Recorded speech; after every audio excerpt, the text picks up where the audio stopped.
November marks Men's Mental Health Awareness Month. And in honour of this, we thought it's only right if we discuss mental health and depression. We'll also be discussing some of Andrew Tate's more controversial thoughts on the matter. Andrew Tate is known for his more controversial views, one of them being that depression does not exist and that there's no physical pathology backing its existence up. Let's have a look at what he says. Depression is not real. Or medical opinion that says depression does exist. Well, that's true. But then also, funnily enough, since I tweeted it, I did quite a bit of research, and there's also a large body of evidence saying that depression doesn't exist. Feel free to, I don't want to quote it exactly, but I think his name is Lauren Mosher. He was the head of schizophrenic research at the Institute of Mental Health. So he's like the guy. And he concluded that depression is not a real disease because in 100% of cases, there's nothing actually wrong with the brain. He says, I can't detect anything wrong with the brain. All the brain scans they show you in... Okay, so Andrew Tate mentions that depression will not be proved by imagery of the brain. However, it does not disprove it at all. In fact, it is still treated effectively with medication. Now, the first line medication that's often given in the treatment of depression is this class of drug called SSRIs, an example of which is Prozac.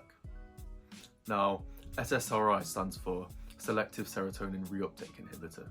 Now, what this does is it increases the amount of a chemical called serotonin in your brain, and this can help to regulate your mood.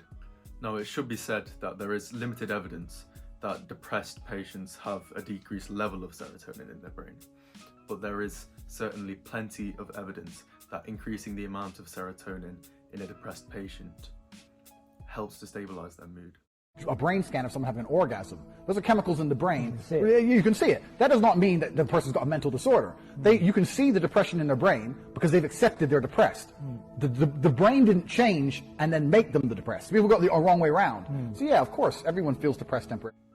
Okay, so here I agree with Andrew Tate to a certain extent. This is because certain life events can lead to changes in the brain, which lead to depression. However, this is not the case with all patients.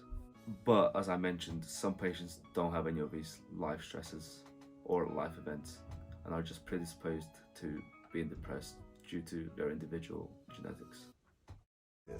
Feel free to, I don't want to quote it exactly, but I think his name is Lauren Mosher. He was the head of schizophrenic research at the Institute of Mental Health. So he's like the guy.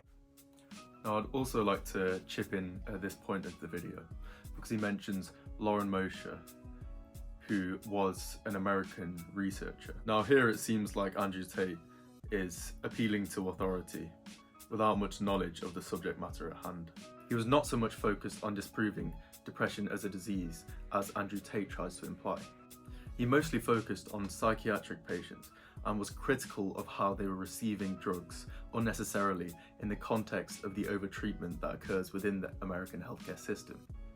So now, before we finish the video, I'd like to talk a bit about mental health in general. So when looking at the statistics, about 1 in 8 men have a common mental health problem. Now that may include depression, anxiety, OCD, or any behavioural disorder. But then things start to take a darker turn when we start to look at suicide rates amongst men and women, as 3 times as many men tend to commit suicide when compared to women.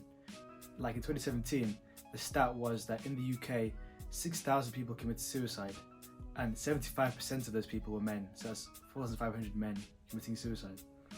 And then again, if you look at the age groups, the men aged between 40 and 49 are by far the highest demographic of people that commit suicide.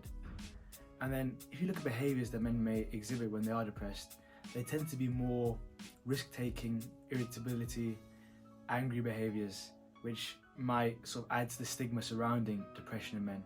But something that's important to consider is why men don't feel so comfortable talking about their mental health problems, because that is a big part of why suicide rates are so high, because men don't feel they can go to anyone for help. If you look at traditional male qualities, such as being a strong, dominant, stoic male, it's sort of ingrained into us from a young age that men don't cry kind of mentality, that if you show emotion, you're somehow weak. And that is reflected in statistics showing that of referrals of men to speaking therapy, such as CBT and other and just general therapy, only 36% of referrals to those therapies are men. And that is shocking when you compare it to the 64% of women being referred to. Now, it's important that as a society we sort of start to break down those stigmas surrounding male mental health so that men can get the help they deserve.